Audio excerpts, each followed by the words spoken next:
அன்பு உள்ளங்களே, குமரி மக்களே, எல்லோரும் எப்படி இருக்கிறீங்க? எதுக்குடா இந்த பைப்பை காட்டுறேன்னு பார்க்குறீங்களா? இந்த பைப்பில் உள்ள திருக்கு மோசமாயிட்டு. அதில் அந்த பைப்பே மொத்தமாக டோட்டலாக புதுசாட்டு நெல்லி கடையிலேருந்து வாங்கிட்டு மாட்டு மக்களேன்னு என் பையன்ட்ட சொன்னான். அவனும் வாங்கிட்டு மாட்டினான். மாட்டி ஒரு 5-6 நாள் நல்லா தான் ஓடிட்டு இருந்து.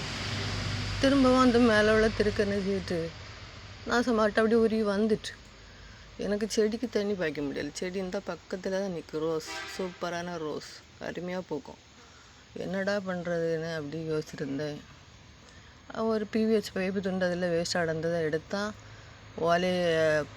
ஒலையில் தீயை கொளுத்தி நல்ல தீயில் அந்த பைப்பை இப்படி பண்ணினான். உருண்டை இருந்த பைப்பு இப்படி சப்பி இப்படி பண்ணினான். பண்ணிவிட்டு இந்த நட்டு இருக்குல்ல இதில் வச்சு இப்படி மாட்டினோன்னே நான் சிரித்தேன் சத்தமாக. காமெடி பண்ணாதுங்க, பைப்பு ஒர்க் ஆன பிறகு பாருங்கள் அப்படின்னு சொன்னான். சரி, ஏதாவது நல்லதாக செய்தால் போதுன்னு சொல்லிட்டு நானும் பார்த்தேன். கரெக்டாக ஒர்க் ஆச்சு. கிட்டத்தட்ட 1 வருஷம் ஆச்சு மக்களே. இன்னும் இந்த பைப்பு நாசமே ஆகலை. பார்த்தீங்களா, சூப்பராக ஒர்க் ஆகுது.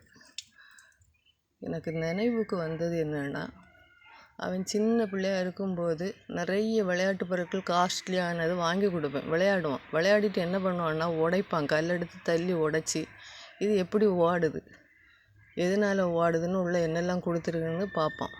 எனக்கு கோபம் நல்லா வரும். கோபத்திலே சத்தம் போடுவேன்.